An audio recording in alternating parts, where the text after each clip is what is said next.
हर हर महादेव सभी मित्रों को welcome to electronic study YouTube channel. सभी को सुप्रभात। डेली करंट अफेयर्स की सीरीज़ में आज ये हमारी 17वीं नंबर की वीडियो है और रोज की तरह ही आज भी हम सेशन के लास्ट में जो हम साइंस के पहले कुछ वन लाइनर क्वेश्चंस कर चुके हैं उनका रिवीजन करेंगे। तो चलिए शुरू करते हैं आज का अपना ये सेशन और देखते हैं पहला करंट अफेयर। भारतीय अंतरिक्ष अनुसंधान इसरो ने यह घोषणा की है कि वह पहले मानव रहित गगनयान का प्रक्षेपण इस साल दिसंबर तक करेगा। हालांकि इसका प्रक्षेपण 2020 में ही होना था, परंतु कोरोना महामारी के चलते इसमें 1 वर्ष की देरी हो गई है। और इस गगनयान का उद्देश्य क्या होगा? तो गगनयान कार्यक्रम का उद्देश्य भारतीय अंतरिक्ष यान के जरिए मानव को पृथ्वी की सबसे निचली कक्षा में भेजना और फिर उन्हें धरती पर सुरक्षित वापस लाना होगा। अब यदि इसरो की बात हुई है तो इसके बारे में कुछ तथ्य जान लेते हैं। इसका पूर्ण रूप है इंडियन स्पेस रिसर्च ऑर्गेनाइजेशन, जिसके मुख्यालय बेंगलोर कर्नाटक में स्थित है। यदि इसरो की स्थापना की बात की जाए तो इसकी स्थापना 15 अगस्त 1969 में होती है और इसरो का प्राथमिक अंतरिक्ष बंदरगाह सतीश धवन अंतरिक्ष केंद्र श्रीहरिकोटा आंध्र प्रदेश में स्थित है। और यदि वर्तमान की बात की जाए तो वर्तमान में इसरो के प्रमुख डॉक्टर के सिवन हैं और इसका आदर्श वाक्य है मानव जाति की सेवा में अंतरिक्ष प्रौद्योगिकी। तो ये कुछ महत्वपूर्ण तथ्य थे इसरो के विषय में। अगला देखते हैं। रक्षा अनुसंधान और विकास संगठन DRDO ने अग्नि सीरीज की नई मिसाइल अग्नि प्राइम का सफल परीक्षण किया है। तो इस मिसाइल को विकसित किसने किया है? तो DRDO ने ही विकसित किया है। जैसा कि आप सभी को ज्ञात होगा कि हमारे पास अग्नि मिसाइल है, तो ये उसी का अपडेट वर्जन है। और इसका विकास कैसे हुआ है? तो इसको 4000 किलोमीटर की रेंज वाली अग्नि 4 प्लस 5000 किलोमीटर की रेंज वाली अग्नि 5 की जो तकनीक इस्तेमाल हुई थी उन दोनों को मिलाकर किया गया है। और यदि अग्नि प्राइम की मारक क्षमता की बात की जाए तो इसकी मारक क्षमता 1000 से 2000 किलोमीटर तक है। अब DRDO की बात हुई है तो इसके विषय में कुछ तथ्य जान लेते हैं। हालांकि पहले ही बता चुके हैं और अभी कुछ दिन पहले ही DRDO ने ही सबसोनिक क्रूज मिसाइल निर्भया का सफल परीक्षण उड़ीसा में किया था। तो अब DRDO के बारे में जानते हैं। इसका पूर्ण रूप है डिफेंस रिसर्च डेवलपमेंट ऑर्गेनाइजेशन, जिसकी स्थापना 1958 में होती है और इसके मुख्यालय नई दिल्ली में स्थित है।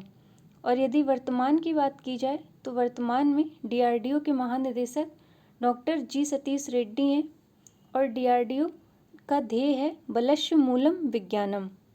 और अभी कुछ दिन पहले DRDO ने ही पिनाका नाम के एक स्वदेशी रॉकेट लॉन्चिंग सिस्टम का परीक्षण भी किया था। तो ये कुछ तथ्य थे जिन्हें आप ध्यान रखिएगा। अगला देखते हैं।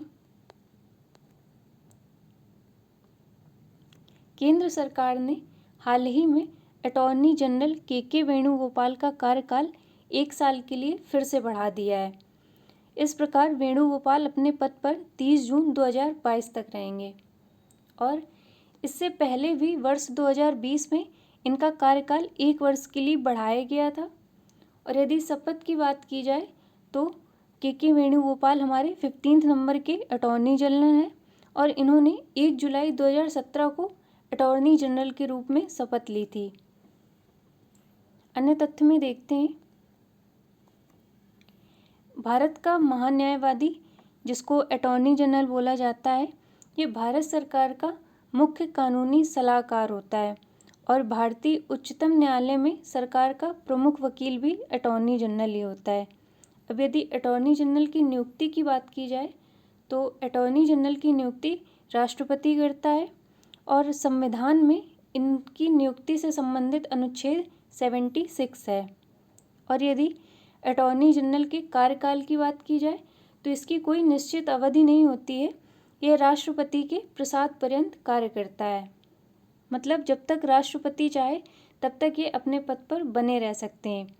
और एग्ज़ाम में एक क्वेश्चन और पूछा जाता है कि वह कौन सा व्यक्ति होता है जो संसद का सदस्य नहीं होता है परंतु उसे संसद संबोधित करने का अधिकार होता है, तो वो भी अटॉर्नी जनरल होते हैं। और एक कि वह संसद का सदस्य नहीं होता है किंतु संसद की कार्यवाही में भाग लेता है और वोट डालने का अधिकार नहीं होता है, तो वो भी अटॉर्नी जनरल ही होते हैं। तो अटॉर्नी जनरल के विषय में कुछ महत्वपूर्ण तथ्य थे। अगला देखते हैं, राष्ट्रीय सांख्यिकी दिवस हम 29 जून को ऑब्जर्व करते हैं। इस दिवस को मनाने का उद्देश्य क्या होता है, तो प्रसिद्ध भारतीय वैज्ञानिक एवं सांख्यिकीविद पीसी महालनोबिस के आर्थिक योजना और सांख्यिकी के क्षेत्र में अद्वितीय योगदान देने के सम्मान में हम हर वर्ष 29 जून को राष्ट्रीय सांख्यिकी दिवस के रूप में ऑब्जर्व करते हैं। अगला देखते हैं, भारतीय महिला क्रिकेटर अंशुला राव पर डोप टेस्ट में फेल हो जाने पर 4 साल का प्रतिबंध लगा दिया गया है।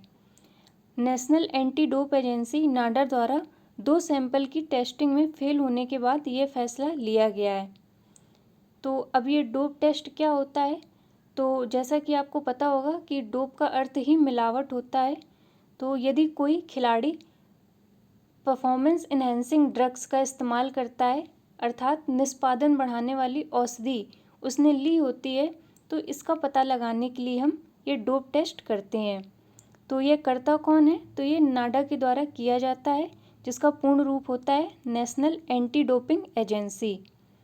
यदि स्थापना की बात की जाए नाडा की, तो इसकी स्थापना सोसाइटीज रजिस्ट्रेशन एक्ट 1860 के तहत वर्ष 2005 में होती है और नाडा के जो मुख्यालय हैं वे नई दिल्ली में स्थित हैं।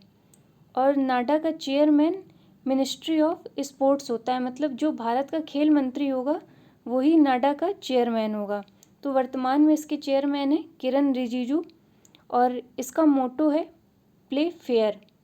और यदि नाडा की ब्रांड एम्बेसडर की बात की जाए तो वर्तमान में नाडा के ब्रांड एम्बेसडर सुनील शेट्टी हैं। तो ये कुछ महत्वपूर्ण तथ्य थे नाडा के विषय में, इन्हें आप ध्यान रखिएगा। अगला देखते हैं, मध्य एशिया में तुर्कमेनिस्तान की राजधानी अशगाबाद को विदेशी कामगारों के लिए दुनिया का सबसे महंगा शहर घोषित किया गया है। और इसको घोषित किसने किया है, तो कास्ट ऑफ लिविंग सर्वे में कंसल्टेंसी फर्म मर्सर द्वारा इसे शीर्ष स्थान पर रखा गया है।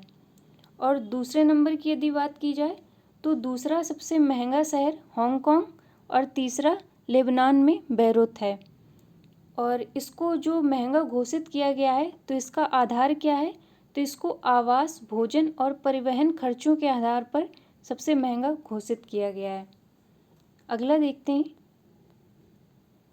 जमशेदजी टाटा जो कि टाटा समूह के संस्थापक थे, इनको पिछली सदी के विश्व में सबसे बड़े दानी व्यक्ति के रूप में नामित किया गया है। जमशेदजी टाटा थे कौन, तो इन्होंने Tata iron and steel works company TISCO की स्थापना करी थी। और जमशेदजी टाटा को भारतीय उद्योग का जनक भी माना जाता है। तो ये महत्वपूर्ण है, इसे आप ध्यान रखिएगा। तो आज के इस करंट अफेयर्स की श्रृंखला में इतना ही। अब स्टैटिक जीके के क्वेश्चन जो साइंस से संबंधित हैं इनका रिवीजन कर लेते हैं हम एक बार फिर से। नींबू के खट्टे होने का कारण क्या है, तो साइट्रिक अम्ल, जिसका रासायनिक सूत्र होता है C6H8O7। अगला है फोटोग्राफी में प्रयोग किया जाने वाला अम्ल, तो ये ऑक्जेलिक अम्ल C2H2O4 होता है। सेब में पाए जाने वाला अम्ल, तो ये मैलिक अम्ल C4H6O5 है।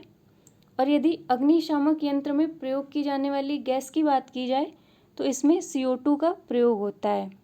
अगला है ऑयल ऑफ विट्रियोल हम सल्फ्यूरिक अम्ल को कहते हैं, जिसका रासायनिक सूत्र H2SO4 है। और यदि pH पैमाने की बात की जाए तो इसको सोरेनसन के द्वारा दिया गया था। और कृत्रिम वर्षा कराने के लिए हम सिल्वर आयोडाइड का प्रयोग करते हैं। तो आज के इस वीडियो में इतना ही, मिलते हैं अपने नेक्स्ट वीडियो में। तब तक के लिए धन्यवाद सभी को।